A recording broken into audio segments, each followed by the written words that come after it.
In this episode of Kerbal Gets Real Redux, we are going to be sending the first person to space to stay, a brave Kerbal by the name of George Edwards, and if you have been following this series, you should know exactly who she is. She is a tried and tested pilot, and I wouldn't trust anyone else to put our first orbital design in the hands of. We're also going to be seeing quite a few moon landings over the course of this episode, as well as Shackleton II's Mars flyby.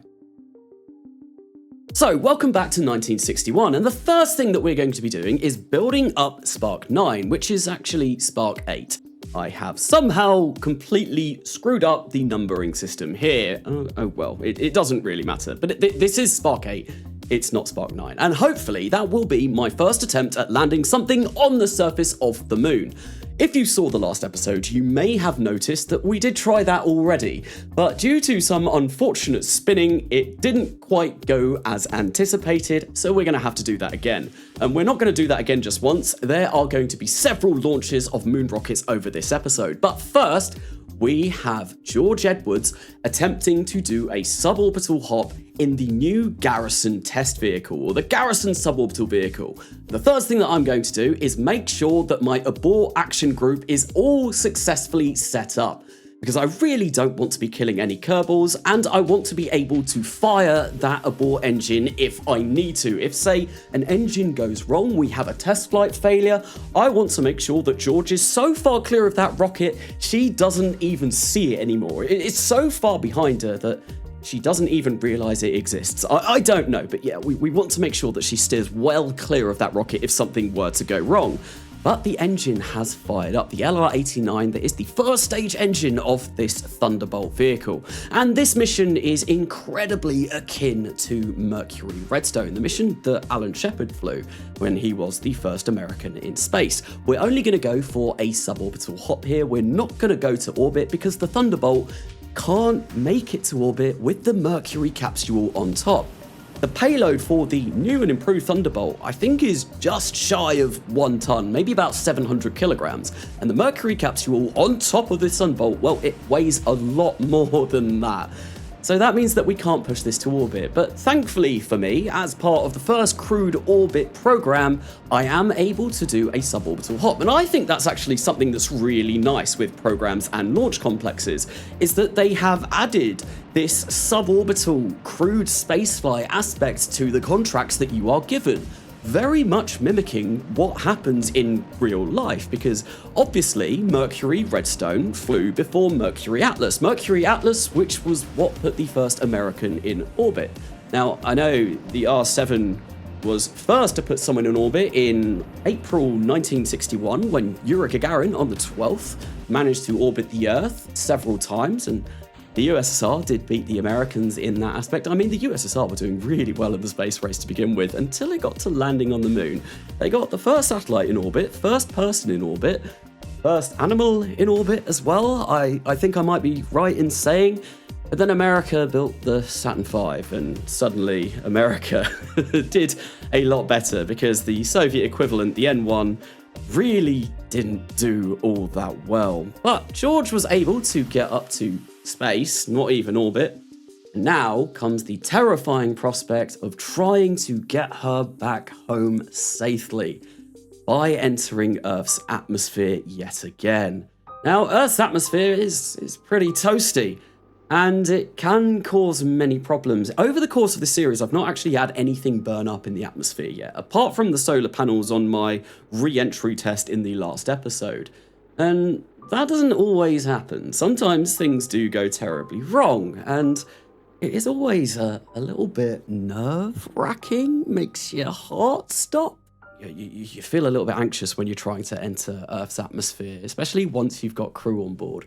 But thankfully, and fortunately, this time, the capsule is able to survive. And I say this time as in anticipating that something's going to go wrong later on in the episode. Well, you just have to watch to find out. I'm not saying anything. And another thing that I have forgotten to do as well, as I see the parachutes deploy here, in the old Kerbal Gets Real series, one of my major crew deaths was because I was live streaming an episode and I forgot to open up the parachute. But thankfully I remembered this time, and we are able to bring George Edwards back down successfully from her first suborbital hop in the Garrison test vehicle. I say in the Garrison test vehicle because actually both of my pilots, George Edwards and Thierry Petit, have already gone suborbital. The altitude surveillance plane, or the ASP, or the ASP, and that probably sounds like I'm not saying it correctly because my mic will cut out the end of the P, actually went suborbital quite a long time ago, a few years ago.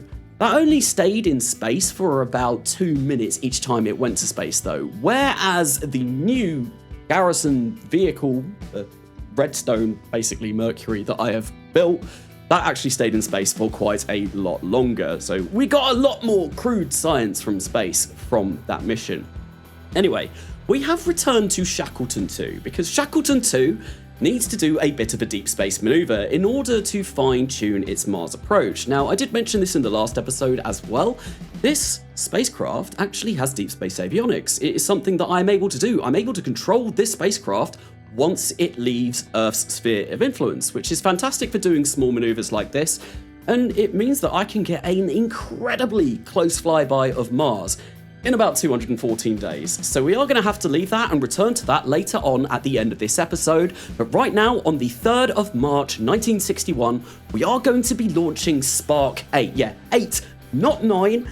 As it is called in the craft files right now, this is Spark 8, and we are going to attempt to land on the moon. Hopefully it goes a little bit better than the last time that I tried doing this. Now, the Odyssey vehicle that I am using to perform this lunar landing has been massively upgraded. You might notice it is quite a bit longer than it was previously, and that's because this is the new version of the Odyssey. And it has an incredible new engine that will be powering its ascent to orbit. And that is my beloved, the amazing, the wondrous, the fantastic RL10. That engine is so efficient. Unfortunately, we do have a little bit of a wobble trying to separate from the upper stage, but it's nothing to worry about. Hopefully that didn't damage the engine that will be performing RTLI. Yet again, another RL10. Hydrolox is so incredibly efficient, but you do need some very big tanks in order to make use of that efficiency. But going over to the moon is exactly the kind of thing that I do want Hydrolox engines for. And not just that, but future interplanetary missions, I am going to be making a lot of use out of Hydrolox engines. I mean, 400 plus ISP in vacuum is absolutely wonderful. It's so much better than any Keralox engine could provide. And it's just great for all of these vacuum burns. But Spark 9 is on its way to the Spark 8. It's Spark 8, not Spark 9. It's on its way to the moon. And this time, once again, as was the case with Shackleton II, I have deep space avionics on this. So in the last episode, when I tried landing on the moon, the spacecraft started spinning out of control when we were at about this stage. And that meant that I was unable to point it in the correct direction once I arrived at the moon, burn the engine like I am about to do. Come on, when's it? There we go. And I just couldn't slow my descent. And it still hit the moon, but it broke into a million pieces and didn't quite fulfill the contract. Whereas this time, we are absolutely coming down nicely. And unfortunately for me, despite everything going perfectly well and killing my velocity to only about 200 meters per second, when I try and decouple, the game crashes. I did this several times. I think I had to reboot the game about 5 times. And every time I decoupled, well, the game crashed. And I had to restart the game all over again. This is not the only time this has happened over this save either. I have encountered this with a Venus mission that will be coming up in a few episodes as well. And it's really annoying, and I've got no idea why that is happening. So in order to overcome this, for this time, I decided that we're not even going to decouple it and try and land the entire thing, which didn't go as well as I'd have liked. But we did get a successful landing on the moon, although the contract wasn't completing. Now, I was thinking this may have been a bug to do with the fact that I couldn't decouple, so I opened up the cheat menu and I cheat completed that contract because I had fulfilled everything in that contract. It just wasn't transmitting science for some reason, even though I checked the science and it had transmitted science. It had completed science and sent stuff back to Earth. Yet, for some reason, that part of the contract wasn't firing. And with that science, I went and, went into research and development and went and bought some more science. I also gained a lot of applicants for completing that uncrewed lunar landing. Cool, we're not at crewed lunar landings yet. That's going to be a while off in the future. Yeah, I gained some applicants, which I put all into research and development, and then I went into the VAB and worked on my newest launch vehicle, which is going to be the Pinnacle. Now, what was on your screen just there isn't the final design. It was just a kind of rough base so that I could build up a new launch complex and get that all ready so that I can actually start flying these Pinnacle rockets next year. I believe if I have done my scheduling right, there will be a short on my channel that I released 5 days ago. I'm going to say that. I'm recording this voiceover before I even start doing that short, but this voiceover is coming out on Sunday. This video is coming out on Sunday. I'm recording this voiceover on Tuesday. The short should be coming on Wednesday. So yeah, go check out that short. It will be showcasing the Pinnacle rocket, which is going to be my newest, biggest rocket in this series. But what we are looking at now is GAOL, G-A-O-L, and this is the Garrison Autonomous Orbital Launch, because I had to do this uncrewed before I was able to do it crewed. I very well could have stuck a crew member in here on the 22nd of March 1961 and beaten Gagarin's time by about 2 weeks. But no, the game said that I needed to launch this uncrewed before I launched it crewed. I had crew members even trained up on this mission so they could have flown it, but alas, I really needed to complete the contract. And I thought, when I finished the crewed suborbital hop one, I thought that might unlock me the crewed orbital one, which is why I did that. But alas, no. Once I got back to mission control and I tried to see what I had left to do, unfortunately, there still was only the uncrewed orbital variant of this mission. So we have launched an autonomous probe up to low Earth orbit, and I guess this is going to be a good test of when we send George Edwards up in a few months, because unfortunately that's how long it's going to take to build the next Garrison vehicle. I can do them in about 2.5 months, which does mean I am going to be missing Gagarin's time by about 2 months. April 12th, and we're going to be looking at getting our first crew up to orbit in July. And this actually made me a little bit sad, although I was looking at the footage of this, and I was looking at the beginning, and I showed it at the start of this episode, but I wasn't really talking about it. I was constantly putting loads and loads of crew or engineers into the Odyssey complex to work on the Spark missions, my missions that are landing on the moon. And I was taking out a lot of engineers from the Garrison complex, basically pushing the amount of time it would take for that to be built, the Garrison rocket to be built. I've got no idea why I was doing this. I knew that I was trying to race to beat the first orbit milestone on April 12th. Why was I taking out all of my engineers from the launch complex that was going to do that for me? And I honestly can't really remember my process that was going through my head when I was doing this. Because I filmed all of this in November. This is really old footage, which is why there's going to be 2 episodes hopefully coming out every week until I get through all of my footage, because I want to get through all of my backlog. But yeah, I think the only reason why I would have done that is because the first uncrewed lunar landing contract gave me, I think, about 250 applicants, and I was thinking, well, maybe if I got those 250 applicants, I could then put those into the Garrison complex, and I'd be able to make that a bit faster. But yeah, we're not going to beat Gagarin. And that's a real shame, but the Autonomous orbital launch of Garrison, yes, I can remember what I call these missions, was completely successful. We managed to bring it back down after spending, I think, about 12 hours in orbit. Now, when I send a crew up for real, it is going to be a bit longer than that, but now you can see I have put in 700 people into the complex.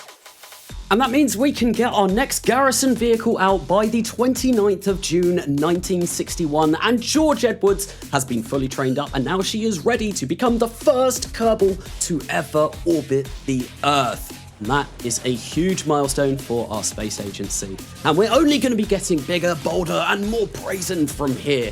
We are going to be attempting to do many things over the course of this series. This is just the beginning, he says on episode 11 of the series. I mean, there's a lot that you do in the start of an RP1 career that you've got to get through. You've got to get through the sounding rocket grind. You've got to kind of like build up your infrastructure and make sure that everything is where you want it to be. But now we're at the point where actually we're getting on to all of the exciting missions, and a lot more exciting stuff is to come. And George is well on her way to space now using the Garrison launch vehicle. A launch vehicle that is mostly a modified Odyssey. Basically, it's an Odyssey with 2 less LR-105. So it's using all of the principal architecture of those old Odyssey rockets, just a little bit smaller than that design was. Unfortunately for George, one of the solid rocket engines that was supposed to separate the last stage of the Garrison from the crew capsule did not fire, and put her into a little bit of an uncomfortable spin. Thankfully, there were some very powerful RCS on the bottom of the crew capsule that were more than capable of correcting the spin, getting the spacecraft to point prograde, and then raising our apogee to above 500 kilometers. Now, the reason why I've gone for that is because there is a crude milestone to hit an altitude record of 500 kilometers, which you can see we have now achieved. There is another milestone that I do also want to complete over the course of this mission, which is going to be last in space for more than a day. Now, this is quite tricky with the Mercury capsule because the battery on it only lasts for about a day and a couple of hours, I think. It's not very long. You're not really supposed to leave crew in a capsule the size of a small car. It's probably not even that big. It is tiny. I've seen pictures of the inside of the Mercury capsule. It's really not very comfortable, but we are able to do that. We are able to keep this capsule in space for over a day as well, which does mean I also complete that crew milestone, which is fantastic.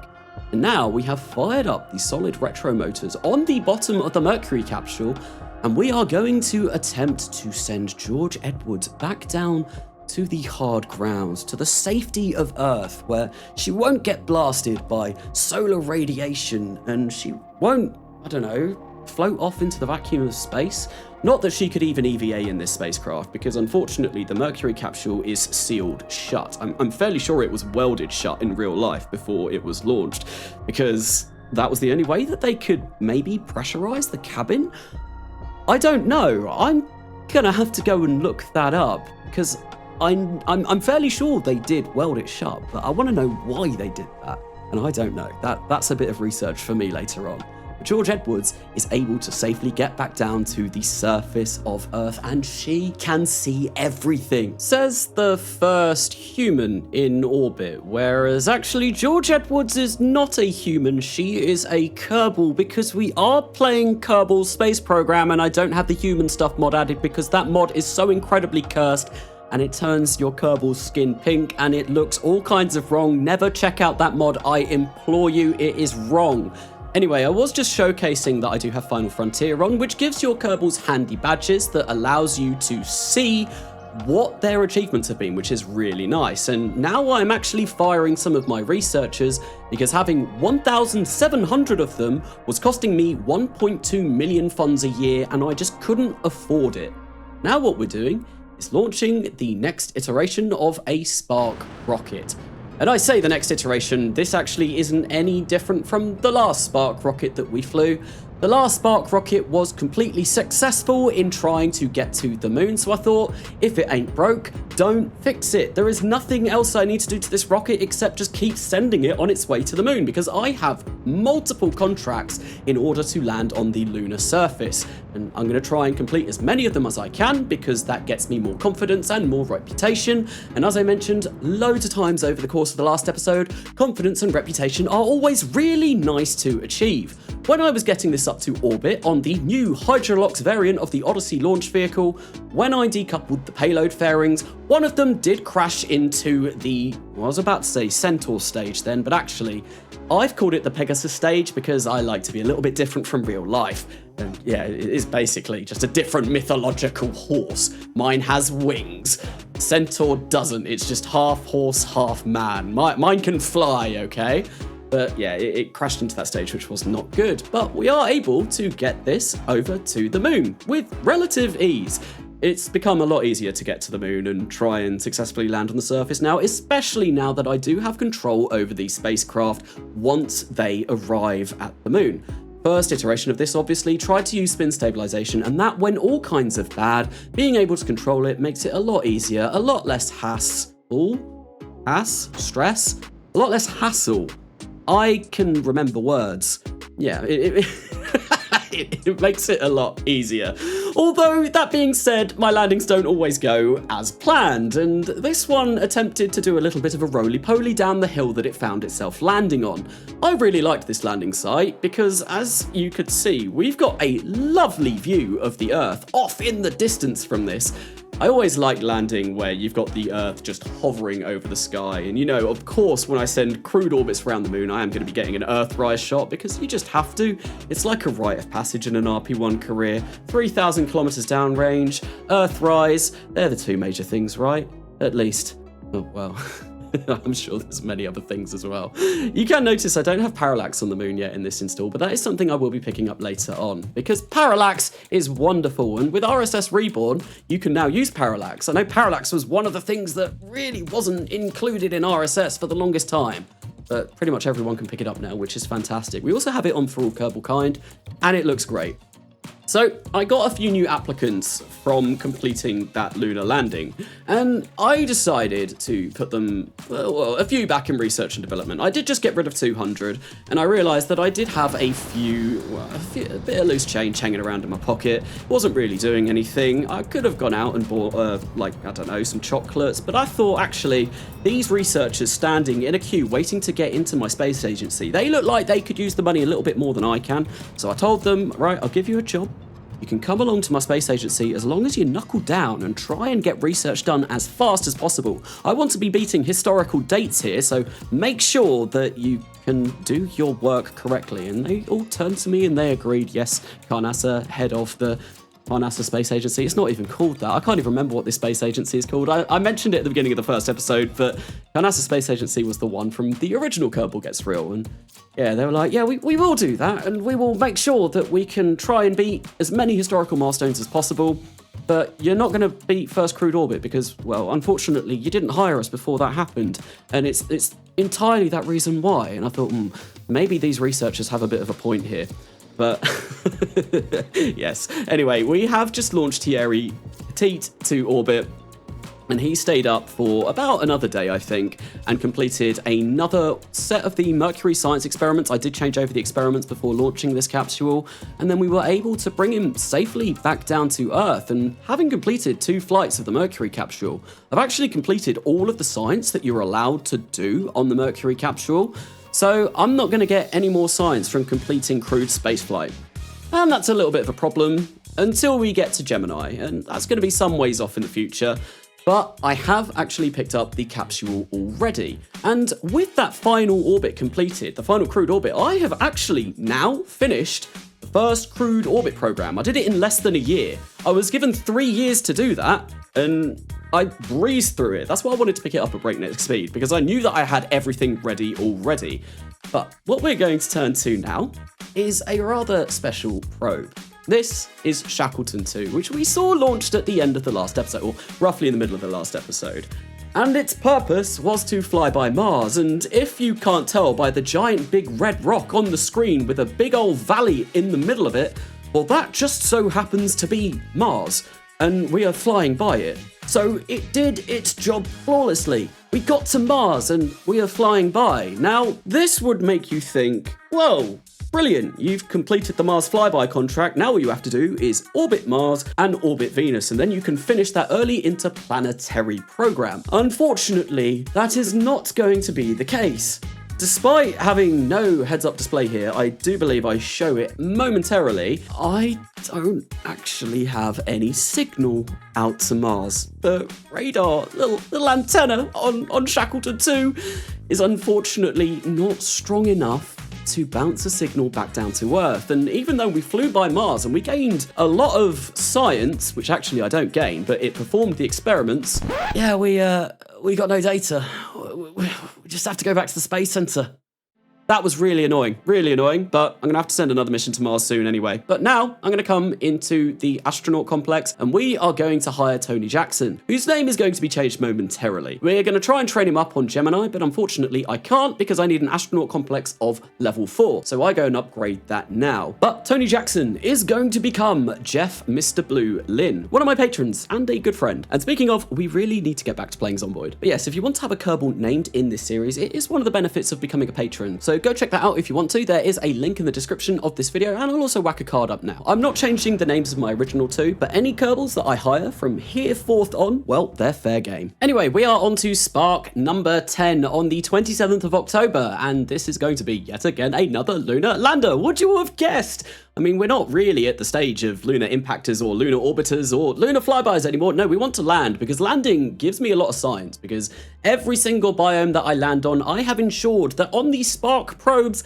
there are biome-specific experiments, and basically, if I can land on as many as I can, then I'm just going to be gaining more and more and more science, which is absolutely wonderful because not only does that give me more technology to unlock, but one of the new features with RP1, programs and launch complexes, is the more science you have, the faster you actually research things, which is a reason why I'm doing flybys of planets and trying to gain as much science as possible in a short amount of time.